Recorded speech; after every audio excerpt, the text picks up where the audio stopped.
22. 병원 사건. 전명헌 원장과 이지숙 선생이 체포되면서 사건의 전모는 드러났다. 경찰의 신문에 전 원장은 모든 것을 숨김없이 진술했던 것이다. 그 사건에 관한 소문은 다음 날로 읍내에 속속들이 퍼졌다. 경찰에서 비밀에 붙이지도 않았지만 자기네들의 공로를 내세우고 싶어하는 청년 단원들의 과장된 입놀림에 의해 소문이 퍼지는 속도는 그만큼 빨랐던 것이다. 사람들에게 그것은 놀랍고도 흥미로운 소식이 아닐 수 없었다. 우선 부상당한 빨갱이가 읍내 한복판에 있는 병원에서 치료를 받고 있었다는 사실에 놀랐고, 청년단에서 급습했을 때는 이미 부상당한 빨갱이가 자취를 감춘 뒤였다는 사실이 큰 흥미를 유발시켰다. 아이들까지도 양지 쪽에 모여 우김질을 하고 입씨름을 벌일 정도로 그 사건은 관심거리였다. 사람들은 제각기 아는 체를 하고 사건 처리에 관해 의견 대립을 보이고는 했지만 전 원장에 대해서는 하나같이 죄 없음으로 입이 모아졌다. 그러나 그건 어디까지나 객관성이 결여된 인정론이고 전 원장이 얻고 있는 인심의 반응이었을 뿐 그가 처한 입장은 그리 간단하거나 단순하지가 않았다. 안창민을 치료한 사실에 대해서 전 원장은 사상 이전에 한 인간을 치료해야 하는 의사의 직분에 충실한 것이라고 자신의 행위를 증언했다. 경찰이 그 행위의 타당성을 그대로 인정해준다 하더라도 전 원장은 또 다른 함정에 빠져 있었다. 첫째, 의사의 직분으로서 시술을 할 수 있다 하더라도 국법으로 다스리는 범죄자의 도주를 돕거나 방관했으며, 둘째, 며칠 동안 염상진을 묵게 함으로써 범죄자 은닉 행위를 자행한 것이었다. 이 범죄 성립의 함정에서 전 원장은 빠져나올 도리가 없었다. 전 원장이 그나마 무사할 수 있었으려면 안창민과 염상진이 체포되었어야 했다. 유치장에 갇힌 뒤 전 원장은 자신의 문제가 아닌 이지숙의 문제로 계속적인 신문을 받고 있었다. 그것은 전 원장이 처한 또 다른 국면이었다. 의사 양반, 우리 신사적으로 합시다.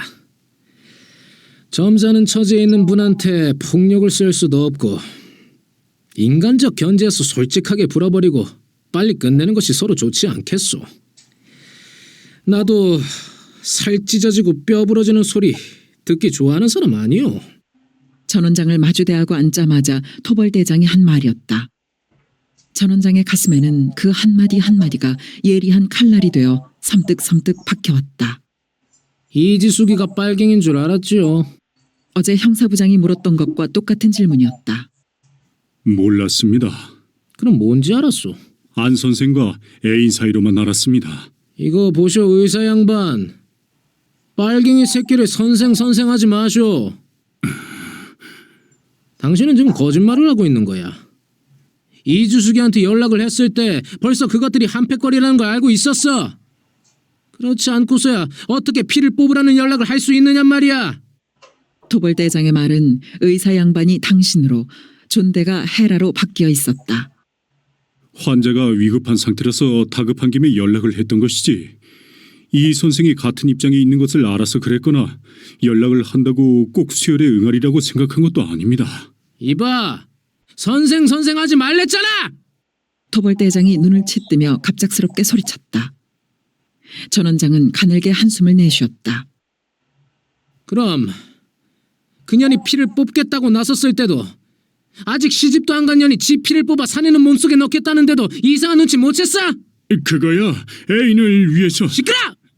세상에 아무리 더럽게 망조가 들어가고 있어도 시집 안 간 년이 어떻게 사내놈한테 피를 뽑아줄 수가 있어? 당신 정말 계속 거짓말 할 거야? 임만수의 가슴은 서서히 달구어지고 있었다. 그런데 찬물을 끼얹는 말이 스쳐갔다. 절대 손을 대지 마시오. 그 사람을 신문하는 것은 혹시 이지숙에 대한 정보를 얻을 수 있을까 싶어서 그러는 것이오. 그 사람은 거짓말할 사람이 아니니 손을 대지 말아요. 그 사람이 폭행을 당했다는 소문이 퍼지면 오히려 우리 입장이 곤란해집니다. 서장이 한 말이었다. 임만수는 사지에 맥이 빠짐을 느꼈다. 신문이라는 건 그런 제약을 받아서는 할 맛이 나지 않는 법이었다. 그런다고 막 판을 벌여놓은 상태에서 신문을 집어치울 수도 없었다. 그는 다시 마음을 추슬러 잡으며 입을 열었다. 그럼 안창민이나 염상진이하고 그년이 주둥아리를 놀렸을 텐데 거기서도 아무 눈치를 못 챘단 말이오. 염상진하고 이지숙은 초면인 것이 분명했지요. 그리고 또로 동석을 하긴 했지만 그들은 전혀 사상 얘기는 하지 않았어요. 전 원장은 선생이라는 호칭을 붙이지 않으려고 애쓰며 말을 해나갔다. 그건 그렇다 치고 이지숙이 년이 전화를 걸어왔을 때도 아무 눈치를 못 챘단 말인가? 이건 어제 형사부장이 묻지 않았던 새로운 질문이었다. 전 원장은 그때의 느낌을 그대로 이야기했다. 염상진을 바꿔달라고 했을 때 직감적으로 좋지 않은 느낌이 들었어요. 뭔가 위급한 사태가 벌어졌나 보다 하는 느낌이었지요. 그렇지만 이지숙이 좌익일 거라는 의심은 갖지 못했어요. 전 원장은 현재로서도 이지숙이 좌익일 거라는 상상이 가능하지 않았다. 이지숙이 여자라는 선입관 때문이 아니라 그동안 전혀 그럴 만한 낌새를 느낄 수 없었던 것이다.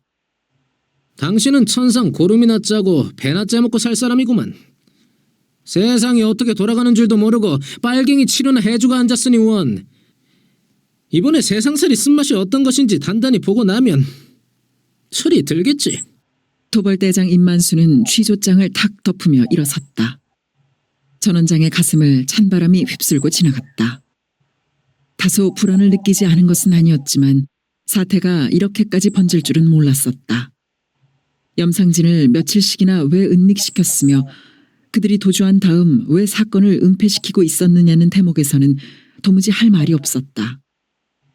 빨갱이에게 동조했다는 죄목을 벗어날 길이 없었고 더 나아가서 바로 빨갱이로 몰아세운다 해도 고스란히 빨갱이가 될 수밖에 없는 앞뒤가 막힌 상황이었다.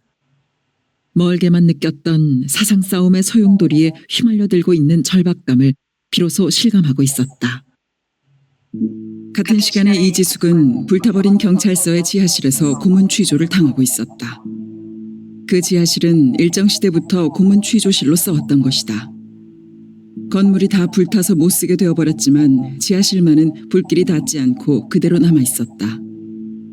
1층에서 지하실로 내려가는 계단에 철문이 달려있고 지하실 출입문이 또 철문이어서 그 어떤 비명이나 고함도 밖으로 새나갈 수가 없었다. 밖은 대낮인데도 지하실에는 촛불 2개가 밝혀져 있었다. 그러나 지하실에는 희끄무레한 어둠이 차 있었다. 천장의 쇄골이에 연결된 밧줄에 두 팔을 위로 묶인 이지숙은 축 늘어져 있었다. 그녀는 호쩌고리에 무릎을 약간 덮는 속옷 차림이었다. 잘 차비를 하고 이불 속에서 책을 읽고 있던 그녀는 병원을 거쳐 곧바로 그녀의 집으로 내달아온 염상구의 손에 체포되었던 것이다. 두 팔이 위로 묶이는 바람에 저고리가 따라 올라가 그녀의 상체는 거의 맨살 그대로 드러났다. 거기에는 매질이 가해진 검푸른 피멍들이 뜬모를 문신처럼 쭉쭉 그어져 엇갈려 있었고 저고리와 속곳의 여기저기에도 피얼룩이 묻어 있었다. 머리카락이 어지럽게 헝클어진 머리를 깊게 떨군 그녀는 미동도 없었다. 어찌요? 염상구는 형사부장 장길춘에게 담배를 내밀며 한껏 낮춘 목소리로 물었다. 그는 밖에서 방금 돌아온 참이었다. 아닌갑네. 장길춘이 담배를 뽑아들며 고개를 저었다. 디기를. 아니 저것이 참말로 아닌 게 아니라고 하는지 독종이라 불지 않는 것인지 그걸 모르겠은게 사람이 환장을 허겄단 말이오. 아메 아닐 것이네. 그만 성님 이름으로 조서 쓰고 도장 찍을 자신 있소? 어따매 사람 극미기지 말소. 근께 확실한 증거 없으면 쓸데없는 소리 허들 말란 말이오. 옆사람 마음까지 흔들리는디. 우리끼리 하는 말인데 다루다 보면 마음에 집히는 거 뭐 있지 않더라고. 흔히 저것이 예사 것이 아니라 빨갱이냐 아니냐를 게리는 여자란 걸 잊어불지 말아야수요. 빨갱이 처음 다루간디? 여자야 처음 아니오. 자네는 두 번째요? 서로 처민께 정신 똑똑하니 차리란 말이잖아. 자네 말도 틀린 말은 아니시. 장길춘은 쩝쩝 입맛을 다셨다. 저것이 아직도 살이 덜 아픈 것 아닐게라. 염상구가 가는 눈으로 이지숙을 날카롭게 쏘아보았다. 어따 자네 매질이나 내 매질이 어디 손백명이 간디? 흑이는 그렇잖아. 염상구는 고개를 갸웃했다. 저것이 하는 간지러운 말맹키로 그냥 사랑하는 사이일 것이네. 뒤기를 사랑이라는 것이 뭔디 빨갱이 놈한테 피꺼정 빼줘감시로 적구를 당하는 죽은. 내 마음은 성님 마음하고 달부요. 나가 새로 한판 돌려볼 것인께 성님은 숨 잠 돌리시오. 금매 새로 한판 오는 것도 좋은디 저것이 남자도 아니고 주먹댕이만한 여자라는 게 비행기를 태울 것이요 꼬치가리 물어 미길 것이요 그렇다고 손톱 밑을 뜰 것이요 참말로 영판 지랄이란 게. 암만 생각해도 전현이 헌 짓거리를 보면 빨갱이 냄새가 폴폴 난다nin게요. 미행을 눈치챈 것도 그렇고 번개치레기 도망시킨 것도 그렇고 흔한 짓짓거리 보면 저것이 빨갱이라도 예사 빨갱이가 아닐 것이오. 이 사람아 빨갱이 쪽으로만 생각하도 바로 저것이 그래도 학교 선생인데 그런 눈치나 머리를 왜 못 쓰겠는가. 저것이 그냥 무식한 여자가 아니란 말이지. 말을 듣고 보니 그럴 것도 같았다. 염상군은 다시 마음이 흔들렸다. 거그간 일은 어찌 되는가. 장길춘이 새 담배에 불을 붙였다. 담배 연기로 방 안은 더 침침해져 있었다. 그 할망구 말도 그저 그냥 눈치로만 아들하고 그런저런 사이인 모양이다 혔답디다. 보소 가택 수석을 혀도 맑고 뭐고 그리 매질을 혀도 나온 말 없고 그 할망구 말도 그러면 더 볼 것 없네. 저거 죄야 지금까지 헌 자백만 갖고도 콩밥 먹게 생겼으니까 여기서 끝내자. 염상군은 두 손으로 머리를 받친 채 책상 위를 응시하고 앉아 있었다. 그들이 아무리 목소리를 낮추어 이야기를 한다고 해도 시간이 갈수록 차츰차츰 목소리는 커져갔고 두 사람의 이야기에 온 신경을 집중시키고 있는 이지숙의 귀에는 그들의 대화가 하나도 빠짐없이 잡히고 있었다. 두 사람의 대화를 따라 그녀의 감정은 명암을 바꿔가고 있었다. 현재 밝은 쪽으로 기울어져 있는 그녀의 감정은 걷잡을 수 없이 출렁이고 있었다. 염상구의 침묵이 못 견딜 정도로 초조하고 불안했던 것이다. 제발 이 상태에서 끝나게 해달라고 그녀는 빌고 있었다. 그러나 그녀에게는 자신의 기구를 하소연할 대상이 없었다. 그녀가 가지고 있는 것은 마르크시즘과 혁명뿐이었다.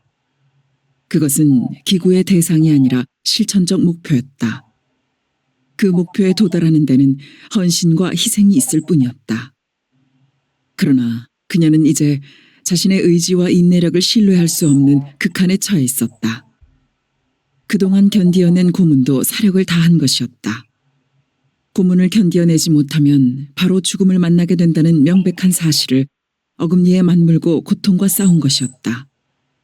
그런데 또 고문이 가해진다면 그녀는 차라리 죽는 것이 낫다고 생각할 정도로 자신감을 잃고 있었다.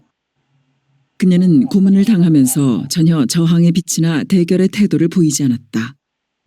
그저 나약한 여자의 모습만 보였다.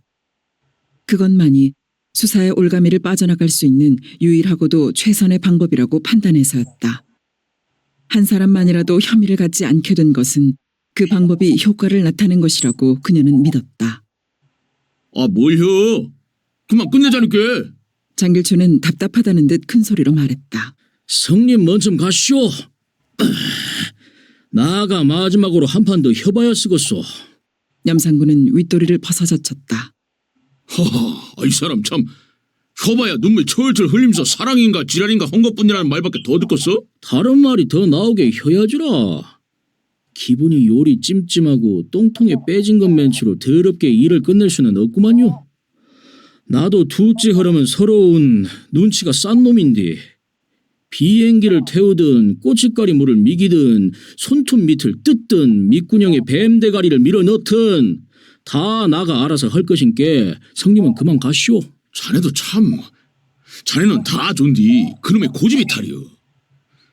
그러면 나무 좀 갈라내. 애수소. 이지숙은 입술을 깨물며 바들바들 떨고 있었다. 감당할 수 없는 공포가 전신을 비비 틀리게 했다. 견딜 수 없었던 고통이 되살아나며 정신이 빙글빙글 돌았다. 목이 찢어져라 마구 소리를 지를 것만 같았고 무엇이든 쥐어뜯고 물어뜯고 싶은 충동이 솟구쳐 올랐다. 철문 닫히는 소리가 났다.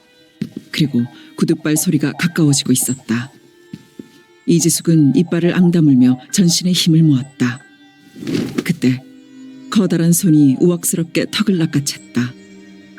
그녀의 고개는 뒤로 발딱 젖혀졌다. 바로 눈앞에는 청년 단장의 살기 어린 얼굴이 다가와 있었다. 저를 살려주세요. 저는 빨갱이가 아니에요. 그 사람을 좋아했을 뿐이에요.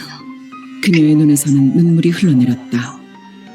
요 썩을 년아, 니는 틀림없이 빨갱이요. 이 세상 사람 눈은 다 속여도 내 눈만은 못 속여. 니녀는 지금 속으로 덜컥 놀랄겨. 실토를 안 하면 니는 여기서 살아서 못 나가. 알겠어? 알겠어 하는 외침과 그녀가 악소리를 토한 것은 거의 동시였다. 염상구가 무릎으로 그녀의 아랫배를 사정없이 걷어찼다. 맛이 어때요? 한 방 더 먹어보겠어? 그녀의 귀에는 염상구의 말이 가물가물 흐려지고 있었다. 염상구는 그녀의 턱을 받쳐 올리고 있었는데 그녀의 눈은 흰자위로 거의 차고 입에서는 묽은 침이 흘러내렸다. 그녀는 한참 만에 정신을 차렸다. 저는 아닙니다. 저는 빨갱이가 아닙니다. 저를 살려주세요. 그녀는 아랫배가 비비 꼬이면서 찢어지는 것 같은 통증을 무릅쓰며 애걸하고 있었다. 오냐, 누가 이기나 해보자. 네가 실토하게 하는 방법은 얼마든지 남았은게. 염상구는 이렇게 말을 하면서도 자신이 잘못 짚고 있나 하는 의문이 일어나기도 했다. 그러나 그 의문과 맞서는 사실이 한 가지 있었다. 대개의 경우 그만큼 고문을 당하면 거짓말이나 헛소리라도 취조에 맞는 자백을 하게 마련이었다. 그러고 나서 고통이 지나가거나 제정신이 들면 다시 부인을 하곤 하는 것이 예사였다. 그런데 이지숙은 전혀 그러지를 않았다. 바로 그 점이 염상구로서는 신경에 거슬리고 의심스러웠다. 염상구는 이지숙의 손목에 묶인 밧줄을 풀었다. 그녀는 허물어지듯 시멘트 바닥에 쓰러졌다. 염상구는 한 가지 방법만 더 사용해보고 끝낼 작정이었다. 하늘은 암회색으로 두껍고 낮았다.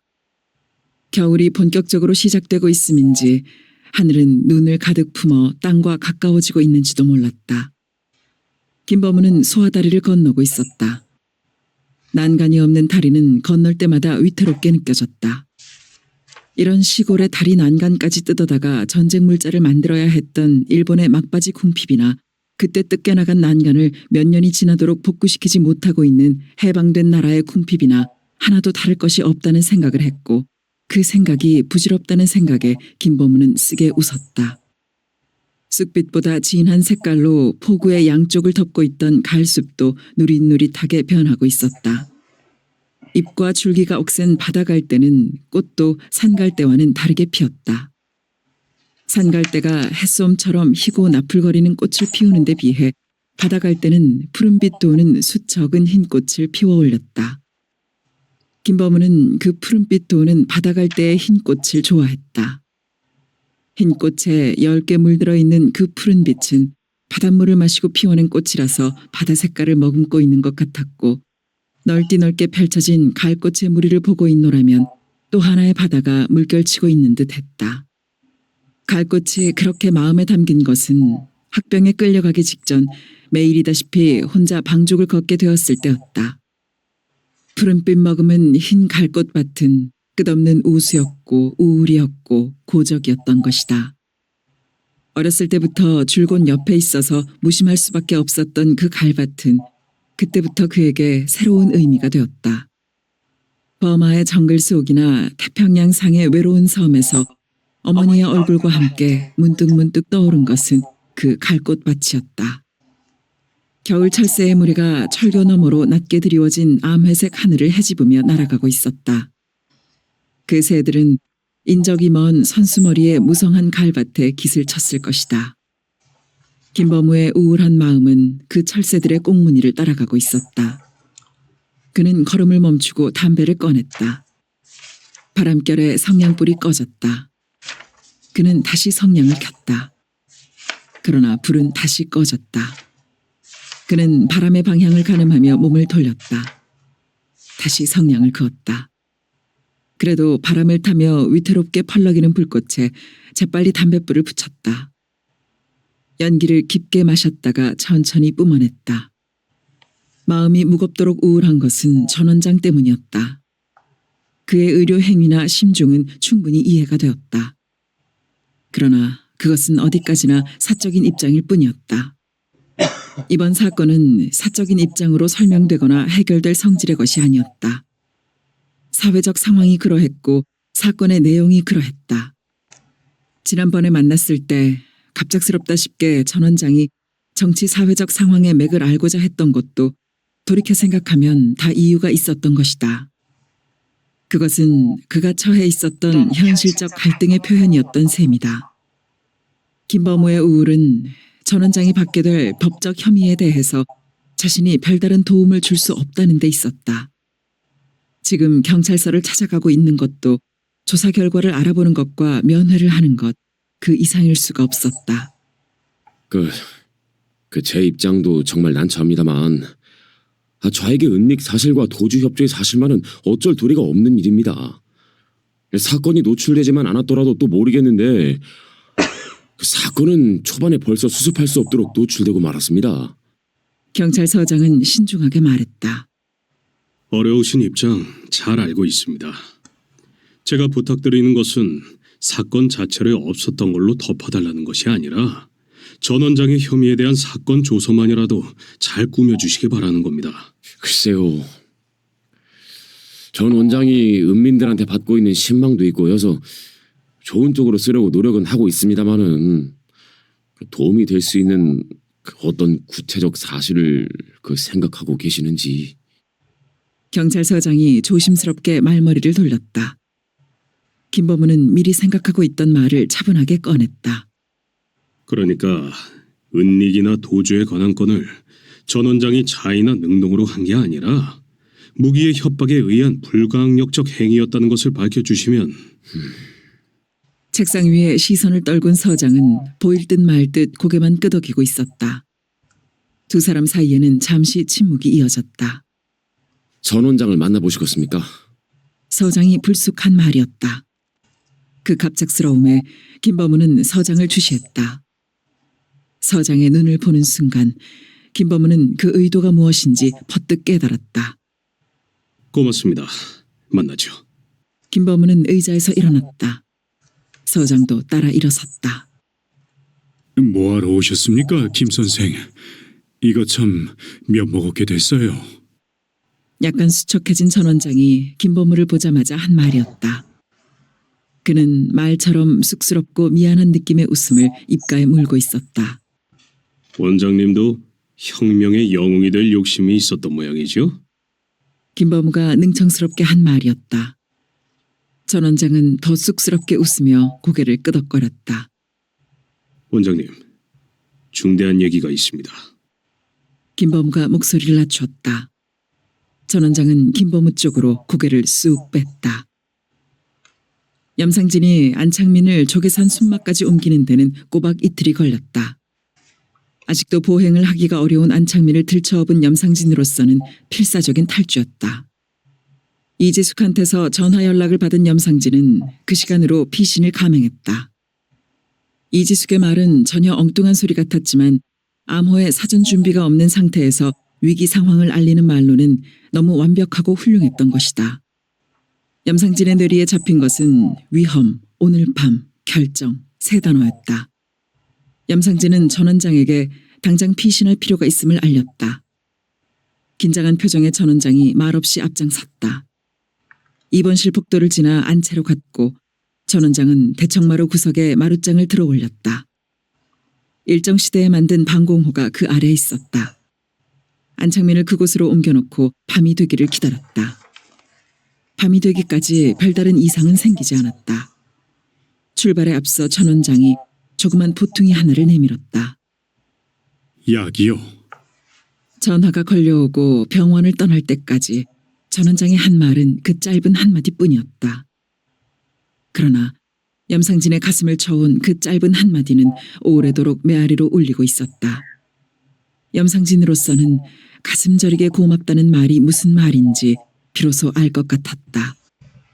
안창민을 업고 오금제를 넘어 은신처에 당도했을 때는 희번하게 하늘이 열려오고 있었다. 안창민을 내려놓은 염상진은 몸을 가누지 못하고 잠에 파묻혀 버렸다. 염상진은 잠에 수렁으로 빨려 들어가며 한사코 잠이 들어서는 안 된다고 생각했고 의식을 놓치는 마지막 순간에 이건 잠이 아니라 죽음인지도 모른다고 생각했다. 염상진이 잠을 깬 것은 정오 무렵이었다. 안창민은 두 다리를 쭉 뻗은 채 비스듬히 기대앉아 있었다. 참, 약 먹어야지. 염상진은 벌떡 몸을 일으켰다. 많이 피곤하시지요? 안창민은 핏기 없는 얼굴로 어색하게 웃었다. 병원을 떠나온 이후 두 사람의 첫 대화였다. 염상진은 약보퉁이를 끌렀다. 봉지를 집어든 염상진의 눈길이 그 위에 머물렀다. 봉지에는 잔글씨가 씌어 있었다.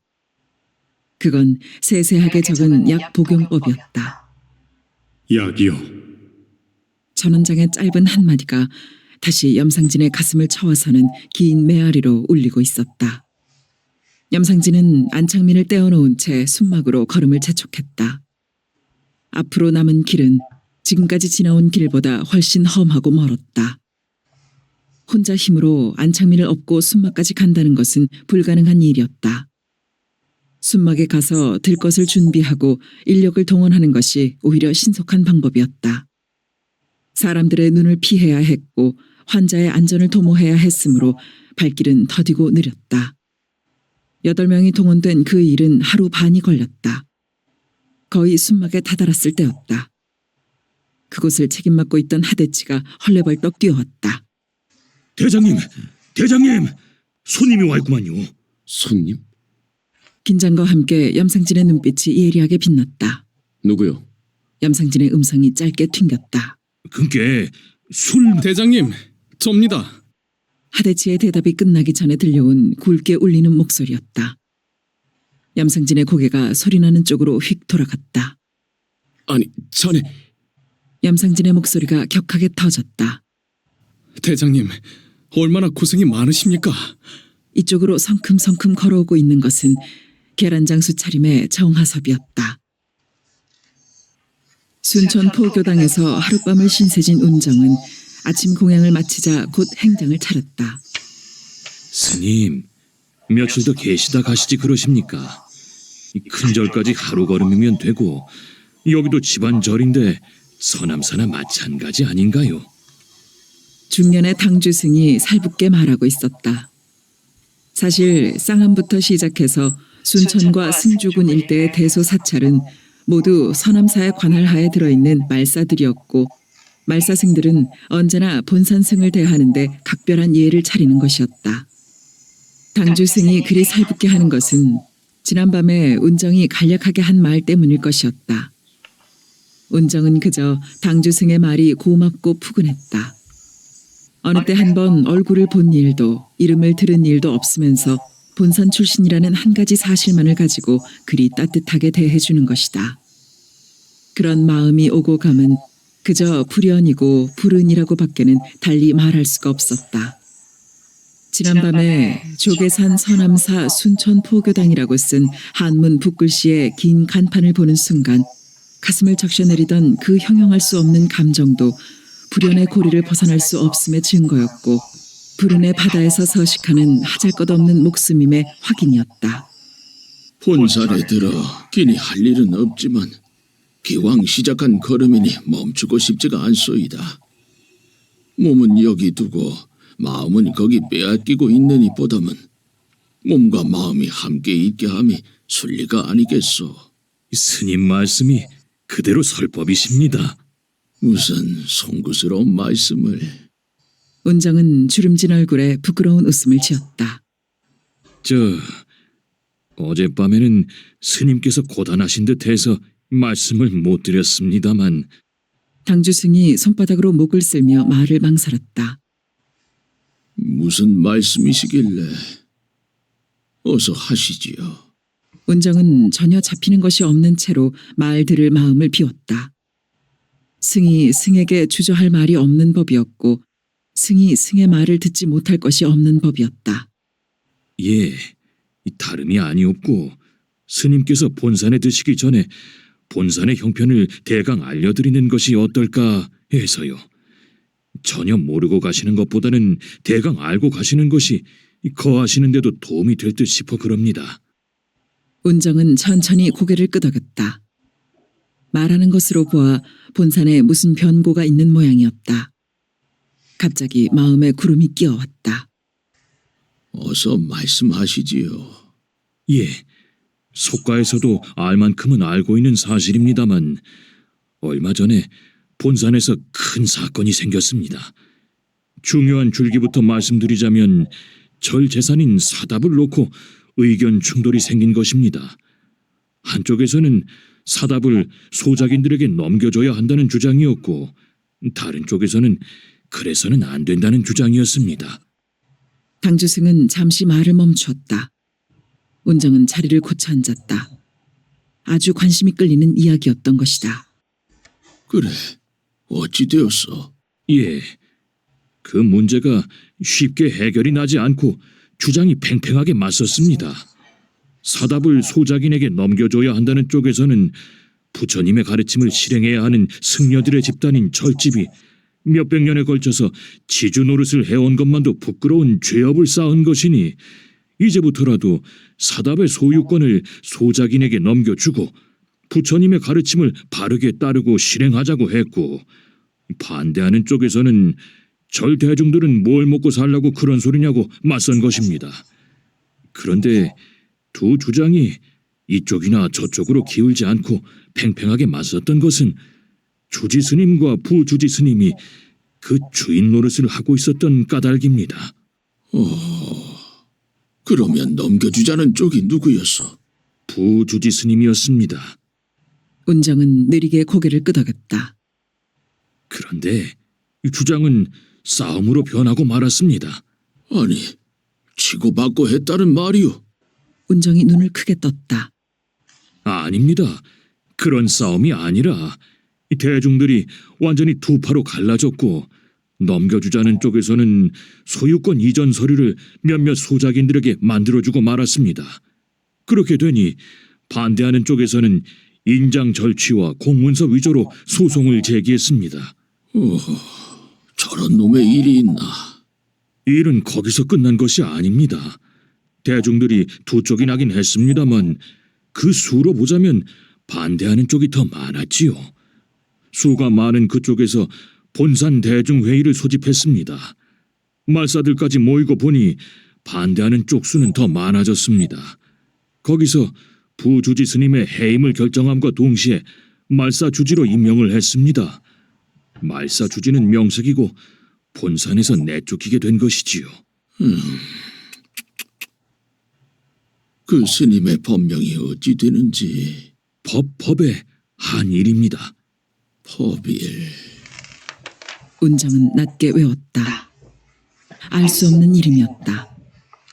그런데 일은 그것으로 끝나지 않았습니다. 아니, 그것으로 마금을 하지 않았으면 이젠 법일 스님이 들이댔단 말이오? 운정은 환멸스러움을 느끼며 물었다. 자신도 모르게 어조가 짜증스러워졌다. 오히려 그 반대입니다. 이번 반란 사건이 일어나고 일제히 좌익 색출이 시작되자 법일 스님이 좌익으로 몰려 잡혀 들어갔습니다. 법일 스님은 지금 광주 고법으로 넘어가 계십니다. 계속 말을 해오는 느낌으로 보아 당주승은 법일 쪽인 것이 거의 확실했다. 운정은 짐작만 했을 뿐 굳이 묻지는 않았다. 법일.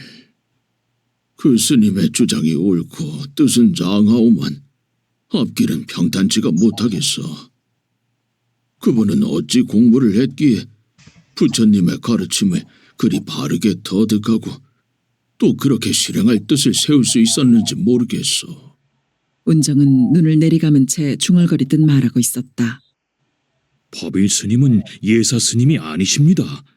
16에 출가해서 24, 그러니까 법납 8년 만에 법사가 되셨고 일본 유학까지 하셨습니다. 웬만해서야 만해 선사의 총애를 받을 수 있었겠습니까? 운정은 귀가 번쩍 뜨였다. 만해라니. 그 독립운동 하셨던 만해 선사 말입니다. 만해의 총애를. 운정은 중얼거리며 깊이 고개를 끄덕이고 있었다. 승법일의 됨됨이를 알 것 같았다. 까마득한 망각의 저편에 있던 기억이 25년여의 세월의 간격을 뛰어넘어 생생하게 눈앞에 펼쳐지고 있었다. 뜻하지 아니하게 피석금의 인연을 맺고 그 인연의 줄을 끊기 위해 자신은 금강산으로 가는 길이었고, 만해는 옥고를 치르고 나서 건강 회복을 겸한 정진 수양을 하고 있던 참이었다. 그 설악산 백담사와 큰 승일 수밖에 없던 만해의 모습이 지금 대하고 있는 것처럼 선연했다. 그분의 불교 유신론과 법일 스님의 주장이 무관하지 않음을 운정은 느끼고 있었다. 마음 편한 이야기는 아니었지만 들어둬야 할 이야기였어. 이야기해줘서 고맙소. 운정은 바랑을 들고 일어났다. 가셨다가 편편찮으시면 언제라도 나오십시오. 사람 보고 머무는 것이 아니라 부처님 받들며 머무는 것이니 편코 안 편코가 어디 있겠소. 말씀만으로도 고맙구려. 운정은 법당을 향해 합장을 하고는 포교당을 나섰다. 이내 큰 길에 이르렀다. 오리정 쪽으로 뻗어나가고 있는 그 길을 따라 50여리면 서남사였다. 기어이 여기까지 되돌아오고 말 길을 그때는 떠나지 않을 수가 없었다. 몸만 가지 말고 마음도 말끔히 거둬가야 한다. 주지 스님의 말이 먼 기억 속에서 들려오고 있었다. 운정은 걸음을 옮길 생각은 하지 않고 반대쪽으로 뻗어나가고 있는 길을 하염없이 바라보고 있었다. 그 길은 시내를 관통해서 순천만의 갯가를 감고 돌아가는 것이다. 그 길 60여리 밖에 벌교가 있었다. 마음 한가닥은 그 길을 따라가고 있었다. 벌교를 거쳐 서남사로 갈 수도 있었다. 그러나 그 땅을 당장 밟아 무엇을 어찌하자는 것인가. 운정은 스스로를 꾸짖으며 결연히 오리정 쪽으로 돌아섰다. 먼 길을 앞에 두고 있는 사람답지 않게 운정의 발걸음은 빨랐다. 사철 맑은 물이 촤촤 흘러내리던 개울. 물에 비치는 그림자까지 합치면 보름달 같은 원이 되던 두 개의 쌍둥이 다리 승선교. 햇살이 스밀 수가 없도록 울창하던 길고 긴 숲길. 정신이 혼미해지도록 짙게 퍼지던 대웅전 앞들의 수국꽃 향기. 항시 자유로운 미소를 머금고 있던 본전불. 겨울 새벽의 냉기 속을 슬픈 울음이듯 끝없이 울려 퍼지던 쇠북소리. 젊은 날의 기억들을 보듬고 있는 서남사의 모든 것들이 시간의 먼지를 털며 되살아나고 있었다. 오리정 앞 들녘을 가로지르고 있는 길은 예전보다 넓어져 있었다. 운정은 좌우의 들녘과 마을을 느린 눈길로 둘러보았다. 마을의 집들은 예전과 다름없이 모두 초가들이었다. 인간의 세월 25년여면 결코 짧다 할 수 없는 기간인데 사람이 사는 집에는 아무런 변화가 없는 것이다. 그건 소작인의 생활 25년이 한결같이 궁핍했음을 말해주고 있었다. 조계산의 물줄기가 이어져 내리는 오리정의 들녘은 상답 중의 상답이었다. 그런데 그 기름진 땅 언저리로 초가를 짓고 사는 사람들은 그 땅을 한떼기도 갖지 못한 소작인들 뿐이었다. 그 들녘의 절반가량이 서남사의 소유였다. 그래서 어떤 승려들은 오리정 앞을 지나면서 헛기침을 하는지도 모를 일이었다. 물론 서남사의 재산은 그것뿐이 아니었다. 대개의 본산이 그렇듯 서남사도 사하촌을 거느리고 있었다. 그러니까 쌍안면 일대에도 농토를 가지고 있는 것이었고 절 재산이라는 것은 주지를 중심으로 해서 재무 담당 승 등 몇몇만이 알고 있을 뿐이었다. 그 이외의 승들은 알려고도 하지 않았고 알 수도 없었다. 승에게 재산에 대한 관심은 금기사항이었고 깨달음의 세계를 향해 용맹정진해야 할 승이 재산에 관심을 써서는 안 된다는 뚜렷한 이유가 전제되어 있었다. 추수철이 되면 쌀가마니를 실은 달구지 행렬이 일주문에서부터 십리를 이어진다고 했다. 그런데 달구지에는 쌀가마니만 실려 있는 것이 아니었다. 김자반이며 곶감이며 자시며 유과며를 담은 소쿠리들이 따로 실려 있었다. 그런 것들은 이미 체결된 수확량과는 상관없이 소작인들이 마련한 선물이었다. 소작을 붙이게 해줘서 고맙고 앞으로도 계속 소작을 붙이게 해달라는 뜻이 거기에 담겨 있었다. 그도 그럴 것이 속인들의 소작을 붙이는 것보다 절의 소작을 붙이는 것이 어느 모로나 낫다는 것이 일반적 풍문이었다. 그래서 그런지 재무소에는 가난해 보이는 사람들의 종종걸음이 끊이지 않았고 어떤 승은 속가의 인연을 통해서 들어오는 간곡한 청을 받고 난감해하기도 했다. 운정은 얼굴을 모르는 법일 스님을 생각하고 있었다. 그는 달구지의 행렬을 보면서 겨울을 배부르게 날 수 있음에 즐거워하지 않고 소작인들의 먹이를 빼앗는 것 같아 괴로웠을 것이다. 부처님의 가르침을 되새겼을 것이고 탁발승의 바른 길을 되씹었을 것이다. 부처님의 가장 큰 가르침이면서 처음부터 끝까지 이어지고 있는 가르침인 탐욕을 버리라 함을 그는 절집에서부터 실행하려고 했을 것이다. 운정은 그 사람, 법일의 깨달음과 용기가 눈물겹게 느껴져 왔다. 그런 사람이 좌익으로 몰려 재판을 받고 있다니. 운정은 부끄러움과 죄스러움으로 몸이 죄어옴을 느꼈다. 광조 요 여시 같은 놈의 새끼 싸게 나오니라. 가랭이를 짝 찢어 놓을 것인게 싸게 나와. 한 여자가 고래고래 악쓰며 죽산댁의 사립을 들어서고 있었다. 악쓰는 것에 걸맞게 여자의 얼굴에는 분이 넘쳐 흐르고 있었다. 그 여자의 손에는 5살 나 보이는 사내애가 잡혀 있었다. 삐쩍 마른 사내애는 여자의 기세와는 반대로 손등으로 눈을 문지르며 징징 울고 있었다. 손에 묻었던 지저분한 것들이 눈물에 범벅이 되어 사내애의 얼굴은 더없이 더러웠다. 광조 요 문딩이 같은 놈 싸게 안 나올라냐? 찾기만 오면 다리 몽댕이를 짝신 번질러 놓을 것인게 그런 일 당하기 전에 싸게 나오니란께. 여자는 아무도 없는 마당 가운데 서서 조금도 기세가 꺾이지 않고 소리쳤다. 몸져 누워있던 죽산댁은 퍼뜩 잠을 깼다. 참말로 못 나오겠냐? 요런 찢어 죽일 빨갱이 자석놈아. 오냐, 정 못 나오겠으면 인자부터 나가 찾아내어겠다. 찾기만 하면 아주 모강댕이를 확 비틀어 불 거이다. 꿈에서 들은 소리가 아니었다. 죽산댁은 벌컥 화가 치밀었다. 어떤 년이 함부로 집안에까지 뛰어들어 제멋대로 욕을 퍼질러대고 있단 말인가. 죽산댁의 성질을 자극한 것은 빨갱이 자석놈아 하는 욕이었다. 남편이 빨갱이질 하는 것만도 치가 떨리는 일인데 아들까지 싸잡아서 빨갱이를 만들고 있는 것이 아닌가. 문둥이하고 환양질을 해서 새끼를 낳아도 문둥이가 아닌 법인데 애비가 빨갱이라고 어찌 새끼까지 빨갱이일 것인가.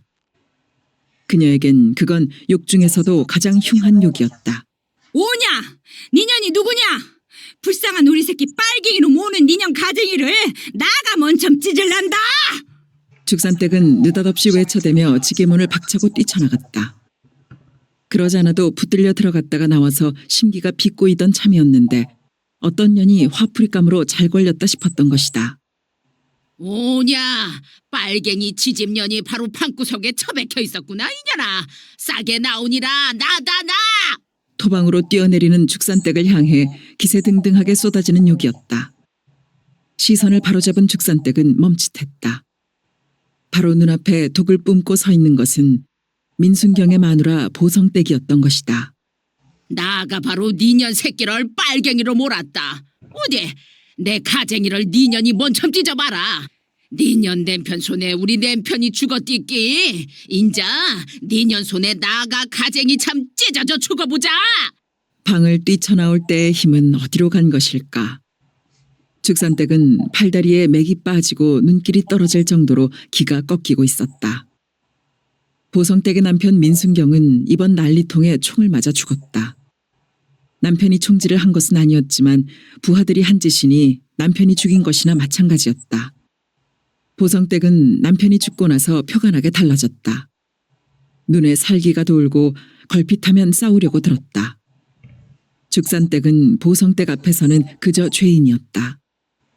하늘 아래 둘일 수 없는 남편을 죽게 했으니 그 앞에서 무슨 말을 하랴. 보성댁이 무슨 욕을 하건 어떤 행패를 부리건 참고 견디는 수밖에 없었다. 얼른 찢어!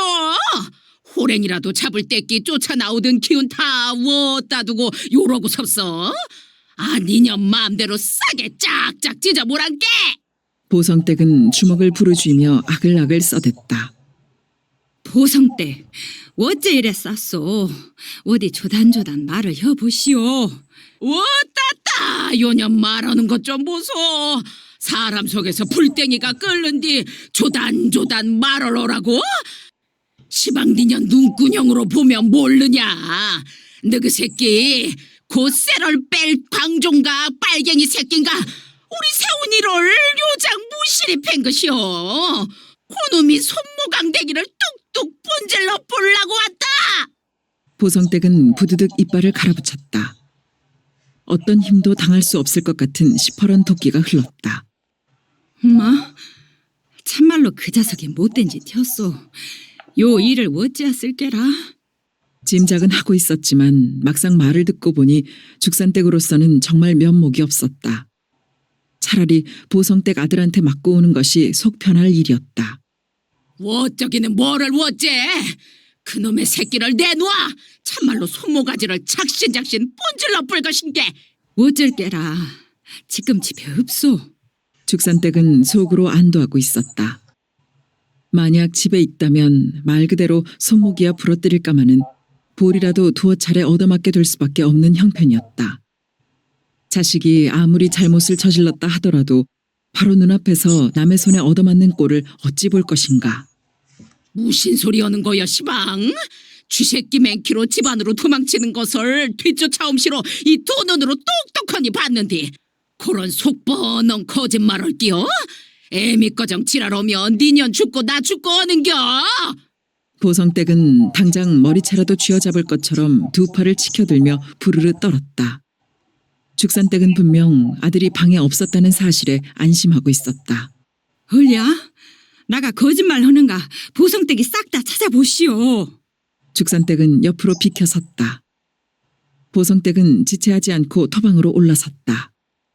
몸에 분하고 원통한 거 염가놈이 생떼 같은 내 서방 죽이드마 이제 그 새끼 할라 내 자석을 개패듣기 원해. 아이고 매 분하고 원통여서 어찌 살끄나. 보성댁은 방안을 뒤져대며 분을 살려 올리기라도 하는 듯 소리소리 지르고 있었다. 몸에 요런 여시 같은 새끼가 어디서 숨었단가.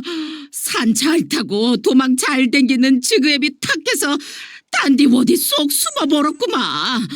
영축 없이 빨갱이 자석은 자석이다.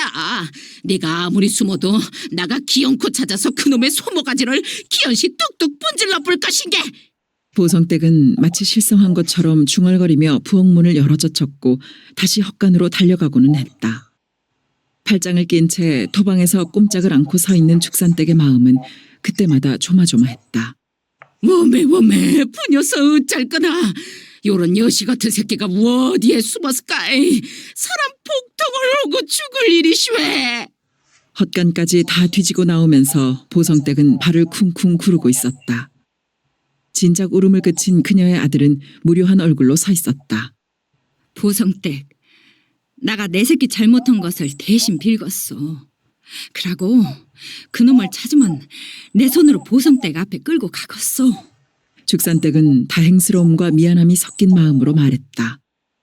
분가라진 다음에 그놈을 보면 뭘한 것이오.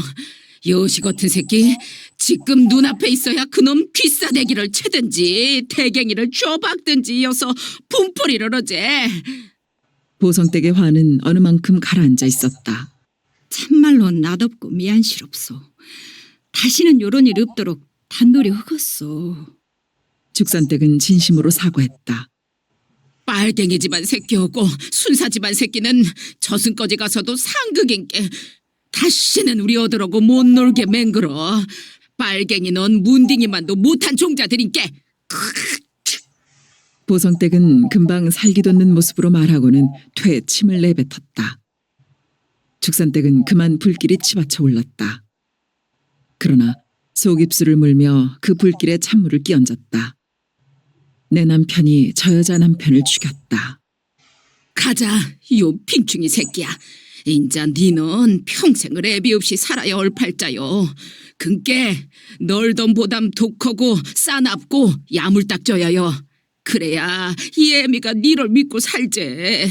진돗개 맹키로 독하고 싸나와지란 말이요. 알아 묶었어? 보성댁이 아들의 손을 잡고 사립을 나서며 나무라는 것인지 다짐을 하는 것인지 분간이 안 되게 큰 목청으로 말하고 있었다.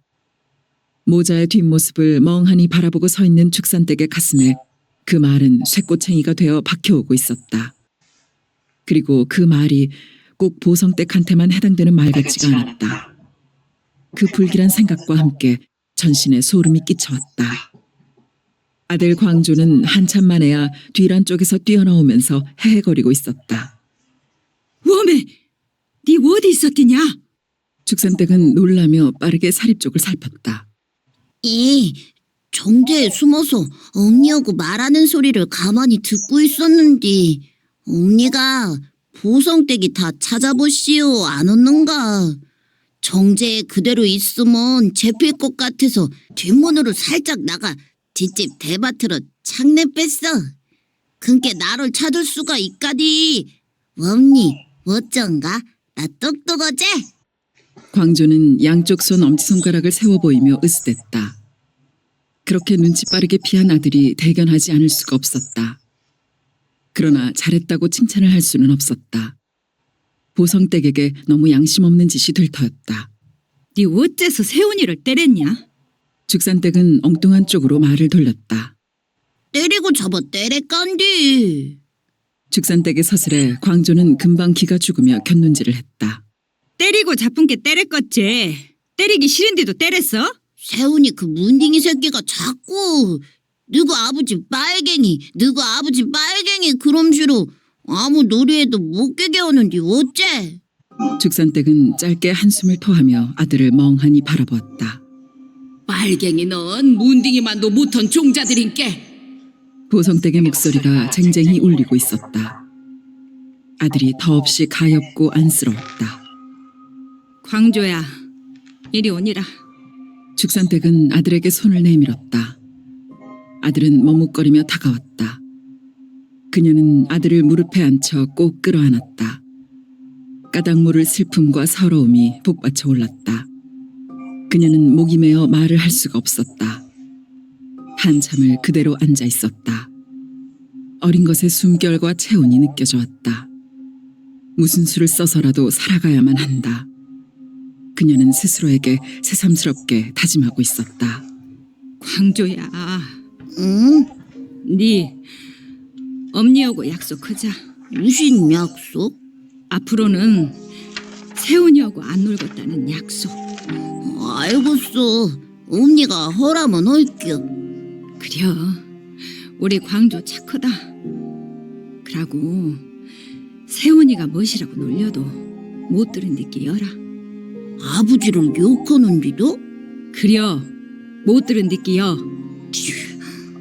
대답혀. 요것도 약속인께. 알겠어. 광조의 목소리가 울먹였다. 죽산댁의 눈에서는 눈물이 주르륵 흘러내리고 있었다. 삼켜넘기는 울음으로 부풀어 오르는 목젖이 맵게 당기는 것을 느끼며 죽산댁은 보성댁을 생각하고 있었다. 같은 여자로서 아직 젊은 보성댁이 남편 없이 평생을 살아가야 될 것을 생각하면 그 신세 기구함 앞에서 자신은 죄인일 밖에 없었다.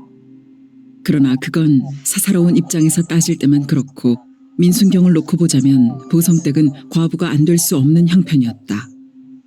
사람들은 내놓고 말은 하지 않았지만 민순경이 죽은 것에 대해서는 하나도 안쓰럽게 여기지 않는 눈치들이었다. 사람들에게 인심 얻은 경찰이 백에 하나 있기가 어려운 형편이었지만 특히 민순경은 인심을 잃을 대로 잃고 살았다. 그는 미군정 덕에 다시 경찰 노릇을 하게 되자마자 남의 집을 뺏는 일을 저질렀다. 동척 쌀 창고 옆에서 정미소를 했던 일본 놈이 자기 밑에서 일했던 변서방을 착실하게 보아 일본으로 쫓겨가면서 집을 물려주었다. 그런데 그 집을 완전히 준 것이 아니고 다시 돌아올 때까지 깨끗하게 간수하라고 했다는 말이 떠돌았다. 그런 식의 말을 남기고 쫓겨간 일본 놈들이 한둘이 아니었으니까 그것이야 일본 놈들의 못된 오기거나 넋빠진 소리로 코웃음 당하는 흉거리일 뿐이었고 어쨌거나 심덕 좋은 변서방이 복림 아래터에서 좋기로 이름난 그 일본 놈의 외식집을 차지하게 된 것을 사람들은 고생 끝 보았다고 좋아하기도 했고 은근히 부러워하기도 했다. 그런데 민순경이 그 집을 탐내 변서방한테 엉뚱한 죄를 뒤집어 씌워 빼앗은 것이다. 그 엉뚱한 죄라는 것이 미군정을 욕하고 다녔다는 것이었다. 술자리에서 그런 말 한두 마디 안 한 사람이 없는 세상에 변서방만 걸려든 것이다. 결국 변서방의 집을 차지한 민순경은 재산 모으는 손쉬운 맛이 들렸는지 그 뒤로도 인심 잃을 집만 골라서 했다.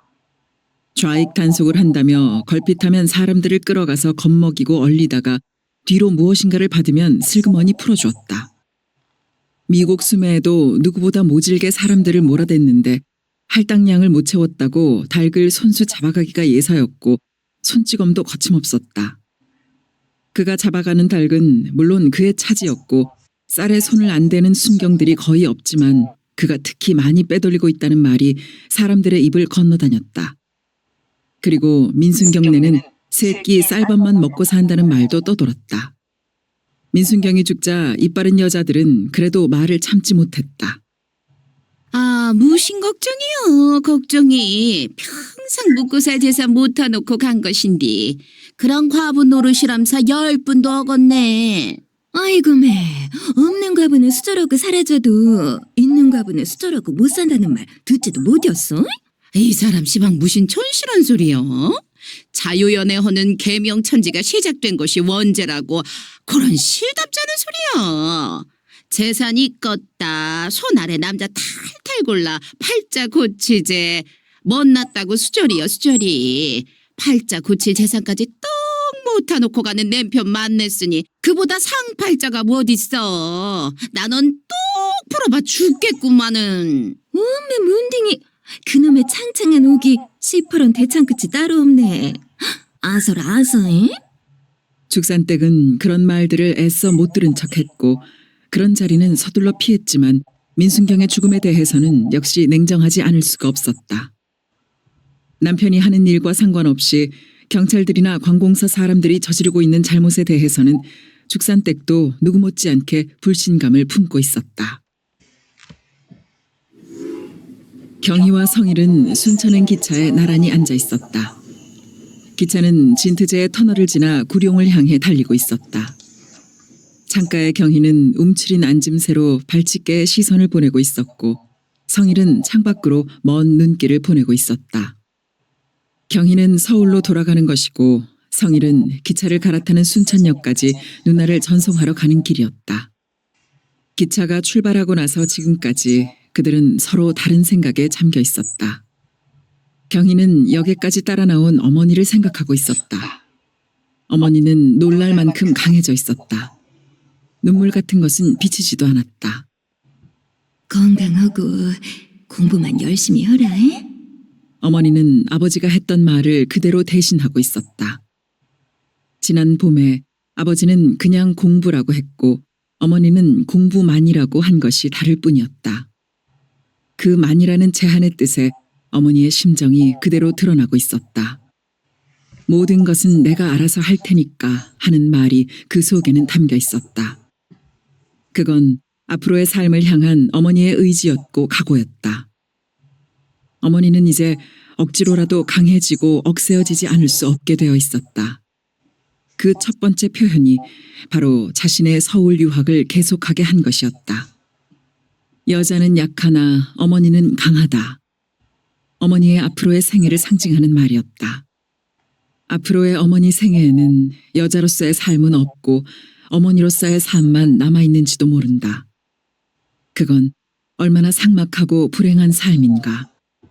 벌써 어머니의 그런 삶은 시작되었다. 자신의 서울 유학을 지속시켰을 뿐만 아니라 전송을 나와서도 눈물을 비치지 않은 것이다. 지난 봄에 아버지 옆에 선 어머니의 모습은 어떠했던가. 아버지의 다독거림을 받아가며 연방 눈물을 흘리지 않았던가. 이번이 두 번째라서 어머니는 눈물을 흘리지 않은 것이 아니었다. 심정적으로는 처음보다 이번에 더 많은 눈물을 흘릴 수 있었을 것이다. 어머니에게는 이제 여자로서의 권리 주장은 할 수 없고 어머니로서의 의무 이행만 해야 하는 생애가 남겨진 것이었다. 어머니에게 의무 이행을 강요하는 결과임이 분명한 서울 유학은 계속해야 하는 것일까? 이미 그 길을 떠나고 있으면서도 경희는 마음 무거운 생각에 빠져 있었다. 그만 서울로 올라가거라. 잠자리를 펴고 난 어머니는 불쑥 그렇게 말했다. 네? 경희는 어머니를 건너다 보기만 했다. 물론 그 말 뜻을 못 알아들어서가 아니었다. 너무 의외였고 너무 반가운 감정이 뒤섞인 상태였다. 가서 허든 공부를 계속 해야지. 어머니는 담담하게 말했다. 언니, 형편이 그리 안 되잖아요 하는 말을 경희는 하지 못했다. 다 애미가 알아서 할 것이다. 어머니는 전혀 딴 사람 같은 느낌을 갖게 하는 엄숙함을 지니고 있었다. 언니가 혼자서 어떻게? 시끄럽다. 아버지가 정하신 일을 그리 쉽게 작파할 수는 없다. 내일 당장 떠나. 경희는 더 무슨 말을 할 수가 없었다. 그동안 그녀의 생각은 공부를 중단하게 되리라는 쪽으로 기울어져 있었다. 아버지가 남긴 재산이 다소 얼마는 있겠지만 아래로 동생들이 넷이었고 자신은 여자였던 것이다. 학업을 중단한다는 것은 아버지를 잃은 슬픔 다음 가는 슬픔이었지만 집안에 어떤 변고가 생겨 경제적 곤란에 처하게 되면 그 영향을 여자가 먼저 받게 되는 상식적 현실을 수긍하지 않을 수가 없었던 것이다. 무슨 생각하니? 경희는 동생 쪽으로 약간 돌아앉았다. 뭐 별로. 동생은 시선을 창밖에 그대로 두고 있었다. 그 무심한 것 같은 모습이 경희는 신경에 거슬렸다. 어머니가 그렇듯 동생도 갑자기 어른의 모습으로 변해가고 있었다. 아버지라는 존재는 역시 그만큼 컸던 것이고 온 식구는 그 몫을 나눠 갖느라고 힘겨운 고통을 당하고 있었다. 너 나하고 약속했었잖니. 변하지 말고 그대로 있자고. 경희는 동생의 눈길을 옮기게 하려고 일부러 빤히 쳐다보며 말을 했다. 그랬었지. 나 변하지 않았어. 성일은 비로소 눈길을 걷어들이며 자리를 고쳐 앉았다. 난 아무리 생각해봐도 말이지. 경희는 잠시 말을 멈추었다가 서울을 잘못 가고 있는 것 같아. 쫓기듯이 빨리 말했다. 변하려고 하는 사람은 내가 아니라 바로 누나군. 아무 말 말고 올라가. 그게 엄니가 바라는 거야. 그렇지만 엄니 혼자 힘으로 앞으로 어떡하겠니? 내가 엄니한테 너무 무거운 짐을 지우는 것 같아 견딜 수가 없다. 너무 염려할 거 없어. 엄니는 혼자가 아니야. 엄니 옆에는 외삼촌이 계셔. 그걸 누가 모르니? 그렇지만 외삼촌은 보조자나 충고자일 뿐이야. 외삼촌의 역할에는 분명히 한계가 있어. 그건 나도 알아. 내가 말하는 건 누나의 문제에 관해서야. 정 집안 형편이 어렵게 된다 싶으면 외삼촌의 판단에 따라 누나 문제는 결정된다는 말이지. 외삼촌은 계산이 정확하고 빠른 분이잖아. 누나는 아무 생각 말고 무슨 결정이 새로 내려질 때까지 공부만 하는 거야. 그래, 외삼촌은 합리주의자니까. 그렇군. 외삼촌한테 아주 어울리는 말이네. 그런데 왜 그 말이 좋게 들리지가 않지? 왜? 전혀 나쁜 뜻으로 한 말이 아닌데? 말뜻 자체에도 부정적인 요소는 전혀 없는 말이고. 그래, 알았어. 합리를 빼고 주의자라는 말 때문일 거야.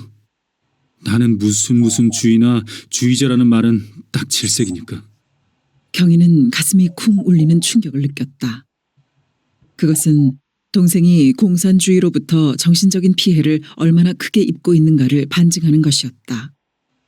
공산주의, 공산주의자, 사회주의, 사회주의자, 회의주의, 회의주의자, 배신주의, 배신주의자, 패배주의, 패배주의자, 혁명주의, 혁명주의자. 그들은 주의나 주의자라는 말을 지겹고 넌덜머리 나도록 짓거리고 부르짖고 내세우는 유치하고도 저열한 족속들이었다. 경희는 내가 공산주의 때문에 그렇게 느끼는 것이라는 말은 하지 않았다. 둘 사이에는 다시 침묵이 이어졌다. 경희는 주의나 주의자라는 말에 대한 혐오감이 유발시키는 생각으로 빠져들어가고 있었다. 그건 집안 문제와는 좀 거리가 있었지만 자신의 의식 세계와는 직결되는 문제였다. 경희는 아버지의 권유와 바람에 따라 가정과를 택했으면서도 소녀적부터 가지고 있던 시인의 꿈을 버릴 수가 없었다. 그래서 시간만 나면 국문과의 강의를 도강하고는 했다. 그녀의 가방에는 가정과와 국문과의 강의 시간을 함께 표시한 시간표가 상비되어 있었다. 아버지를 실망시키지 않는 가정과 출신이 되면서 또한 시인이 되고자 하는 것이 그녀의 욕심이었다. 부지런을 떨어댄 결과 국문과 강의를 가정과 정규 강의의 3분의 2 가깝게 들을 수 있었다. 그 성취감의 만족은 이른 새벽 혼자서 바구니 가득 알밤을 줍는 것 같은 설레임이고 기쁨이었다. 그녀는 국문과의 한 학년 강의만 도강하지 않았다. 주로 시나 실론 강의를 찾아 학년에 구애받지 않고 도강을 했다. 그러다 보니 어떤 강의는 전혀 알아들을 수 없는 것도 있었고 어느 교수는 분명히 학년도 다르고 강의 과목도 다른데 똑같은 소리를 짓거리는 웃지 못할 사실도 발견하게 되었다. 그러나 그런 것은 별 문제가 아니었다. 그녀가 충격에 부딪힌 것은 자신처럼 시를 쓰고자 하는 학생들의 의식을 파악하기 시작하면서였다. 그녀는 그때까지 가지고 있던 자신의 시에 대한 개념에 균열이 일어나는 것을 느꼈고 시간이 갈수록 혼란을 일으키기 시작했다. 시인을 지망하는 학생들 대부분은 계급의식에 젖어 있었다. 그건 바로 사회 상황이나 정치 의식으로 직결되고 있었다. 그래서 그들이 목청도두어 읽어대는 시라는 것은 모두 시 같지 않은 시들 뿐이었고 그들이 써갈기는 시라는 것도 살벌하기 이를 데 없는 경문이나 구호 같은 것들 뿐이었다. 8월 15일 밤에 나는 병원에서 울었다. 너희들은 다 같은 기쁨에 내가 운 줄 알지만 그것은 새빨간 거짓말이다. 일본 천황의 방송도 기쁨에 넘치는 소문도 내게는 고지가 들리지 않았다. 나는 그저 병든 탕아로 호르머니 앞에서 죽는 것이 부끄럽고 원통하였다. 그러나 하루아침 자고 깨니 이것은 너무나 가슴을 터치는 사실이었다. 기쁘다는 말, 에이, 소용도 없는 말이다. 그저 울면서 두 주먹을 부르쥐고 나는 병원에서 뛰쳐나갔다. 그리고 어째서 날마다 뛰쳐나간 것이냐. 큰 거리에는 내 거리에는 누가 있느냐. 싱싱한 사람, 굳건한 청년, 씩씩한 웃음이 있는 줄 알았다. 저마다 손에 깃발을 날리며 노래조차 없는 군중이 만세로 노래를 부르며 이것도 하루아침에 가벼운 흥분이라면. 병든 서울아, 나는 보았다. 언제나 눈물 없이 지날 수 없는 너의 거리마다 오늘은 더욱 짐승보다 더러운 심사에 눈깔에 불을 켜들고 날뛰는 장사치와 나다니는 사람에게 호기씨 먼지를 씌워주는 무슨 본부, 무슨 당의 자동차. 그렇다. 병든 서울아. 지난날의 내가 이 잡놈 저 잡놈 모두 다 술 취한 놈들과 밤늦도록 어깨동무를 하다시피 다정한 서울아. 나도 미천을 털고 보면 그런 놈 중에 하나이다. 나라 없는 원통함에 나라 없는 우리들 청춘의 반항은 이러한 것이었다. 반항이여 이 얼마나 눈물나게 신명하는 일이냐. 아름다운 서울, 사랑하는 그리고 정들은 나의 서울아. 나는 조급히 병원 문에서 뛰어나온다. 포장친 음식점, 다 썩은 구루마에 차려놓은 술장수, 사뭇 돼지 구용같이 늘어선 끝끝내 더러운 거릴지라도 나의 뼈와 살은 이곳에서 굵어졌다. 병든 서울, 아름다운 그리고 미칠 것 같은 나의 서울아. 내 품에 아무리 춤추는 바보와 술 취한 망종이 다시 끌어도 나는 또 보았다. 우리들 인민의 이름으로 씩씩한 새 나라를 세우랴 힘쓰는 이들을. 그리고 나는 외친다. 우리 모든 인민의 이름으로 우리네 인민의 공통된 행복을 위하여 우리들은 얼마나 이것을 바라는 것이냐. 아, 인민의 힘으로 되는 새나라. 8월 15일, 9월 15일, 아니 360날. 나는 죽기가 싫다고 몸부림치면서 울겠다. 너희들은 모두 다 내가 시골 구석에서 자식 때문에 아주 상해버린 홀어머니만을 위하여 우는 줄 아느냐? 아니다. 아니다. 나는 보고 싶다. 큰 물이 지나간 서울의 하늘아. 그때는 맑게 개인 하늘에 젊은이의 그리는 씩씩한 꿈들이 흰 구름처럼 떠도는 것을. 아름다운 서울, 사모치는 그리고 자랑스런 나의 서울아. 나라 없이 자라난 30해 나는 고향까지 없었다. 그리고 내가 길거리에 자빠져 죽는 날 그곳은 넓은 하늘과 푸른 솔밭이나 잔디 한 뼘도 없는 너의 가장 번화한 거리, 종로의 뒷골목 썩은 냄새나는 선술집 문턱으로 알았다. 그러나 나는 이처럼 살았다. 그리고 나의 반항은 잠시 끝났다. 아, 그동안 슬픔에 울기만 하여 인양 질척거리는 내 눈. 아, 그동안 독한 술과 끝없는 비굴과 절망에 문드러진 내 쓸개. 내 눈가를 뽑아버리랴. 내 쓸개를 잡아떼어 길거리에 팽개치랴. 그들이 즐겨 읽는 시들 중에 하나인 시인 오장환의 병든 서울이었다. 그녀로서는 그런 종류의 글들이 왜 시일 수 있는 것인지 이해도 납득도 되지 않았다. 그래도 병든 서울은 나은 편이었다. 어떤 것들은 시문 하나하나가 날 시퍼런 칼이었고 살기 어린 대창이었으며 어떤 것들은 시어 하나하나가 피에 줄인 저주를 물고 있었고 행간에서는 선지피가 뚝뚝 떨어지고 있었다. 시, 그 얼마나 아름답고 고결한 이름인가. 영혼의 고독과 적막, 인생의 슬픔과 괴로움, 사랑의 아픔과 그리움을 위무하고 포옹하는 간절하고도 애절한 것이 시가 아니던가. 시인, 그 얼마나 청결하고도 드높으며 외로운 이름인가. 하이네, 릴케, 그리고 소월. 그 영광스런 이름들을 우러러 바친 영혼의 순결은 그 얼마나 진하고 순수했던가. 그러나 대학에 들어가고 나서부터 그녀는 자신의 순결이 짓밟히는 것 같은 혼란과 회의에 몰려야 했다. 그녀는 홀로 어지럼증을 앓으며 새로 발간되는 시집들을 찾아다녔다. 그러나 어지럼증은 가중될 뿐이었다. 새로 간행되는 시집들 중에서 구호나 경문적인 것들이 육화를 차지하고 있었던 것이다.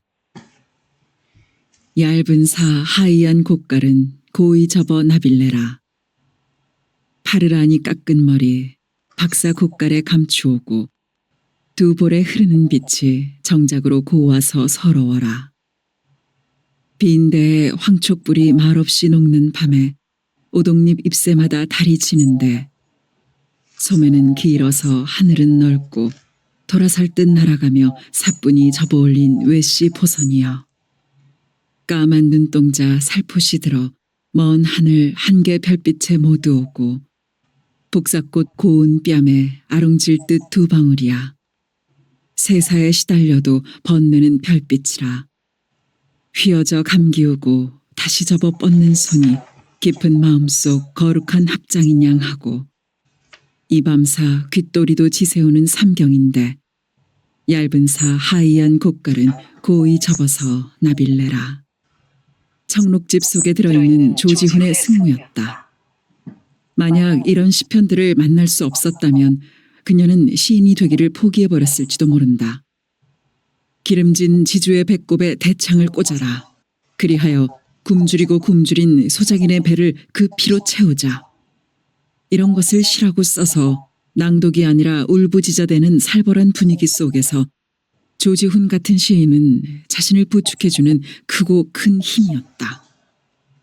해방으로부터 비롯된 남과 북의 분단은 필연적으로 정치의 시대를 잉태시켰다. 그 회오리 바람에 휩쓸려 시인들마저 정치를 하고자 나서고 있었다.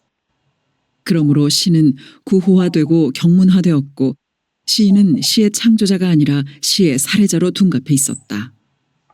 언젠가 정치적 안정이 오면 진정한 문학의 시대가 열리고 그때에는 그따위 경문적 시들은 쓰레기로 불살라질 것임을 그녀는 확고하게 믿고 있었다.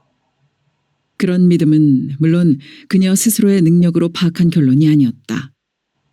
남과 북이 서로 대치하듯 문인들도 양쪽으로 편가리를 해서 서로 반대되는 문학론을 내세우고 있었다. 그녀는 독서를 통해서 순수 문학론을 접했고 그쪽에 열렬한 지지를 보내고 있었다. 그녀는 모든 사람에게 목숨이 하나라는 사실은 인정했지만 모든 사람이 인격이나 품격이나 지체가 동일해야 한다는 논리는 수긍하지 않았다. 그래서 그녀는 사회주의니 계급혁명이니 역사 발전이니를 경원하고 배척할 수밖에 없었다. 누나, 내가 이 말 물어서 어떨지 모르겠는데 성일이는 난색을 표하며 주저하고 있었다. 어떤 말이 그리 하기 어려운 것인지 경희로서는 전혀 짐작이 가지 않았다. 어서 말해. 우리끼리 못할 말이 뭐 있겠니? 경희는 일부러 밝게 웃어 보였다. 기차는 순천을 얼마 남겨놓지 않고 있었다. 누나는 가정과 공부보다 시인이 되는 것에 더 관심 쓴 것 아닌가? 경희는 그만 뜨끔했다. 그러나 당황하지는 않았다. 스스로의 양심에 부담됨이 없이 가정과 공부도 충실히 해왔기 때문이었다. 왜? 네 눈엔 그렇게 보이니? 경희는 동생을 대견스러운 눈길로 바라보았다. 상당히. 왜? 내가 시인 되는 게 마땅찮아? 내 물음을 제쳐놓고 자꾸 딴 건 묻지 말고 정확한 대답을 했으면 좋겠어. 성일의 말은 갑자기 냉정해졌다. 그 얼굴이 뾰루퉁해져 있었다. 경희는 자신의 태도가 동생에게 오해받고 있음을 느꼈다. 동생은 아마 대답을 피하려는 의도로 받아들인 것 같았다. 말이 난 김에 확실하게 이야기를 해주자고 경희는 생각했다. 동생의 어투는 분명 시인이라는 것을 마땅찮게 생각하고 있었다. 가정과 공부도 충실히 하면서 시습작도 열심히 하고 있어. 둘 다 가지려고? 희망은 그렇지. 기분 나쁠지 모르지만 누나는 천재가 아니잖아. 경희는 멈칫 긴장했다. 대꾸할 수 없도록 허점을 찔린 것이었다. 그래, 난 천재는 아니지. 경희는 자조적인 기분으로 중얼거렸다. 동생 앞에서 그 사실을 수긍해야 하는 기분은 참으로 쓰고도 떨벗다. 두 마리 다 놓칠지도 몰라. 두 마리 토끼 쫓지 말라는 속담을 생략한 채 동생의 말은 비약하고 있었다.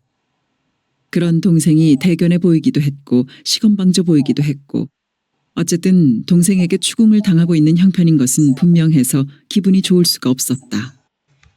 태기를 하라는 뜻이겠지? 그건 내 뜻이 아니라 아버지의 뜻이야. 앞으로의 형편을 봐서 더욱 아버지의 뜻을 따르는 게 좋을 것 같아. 그건 또 무슨 소리니? 경희는 동생을 빤히 쳐다보았다.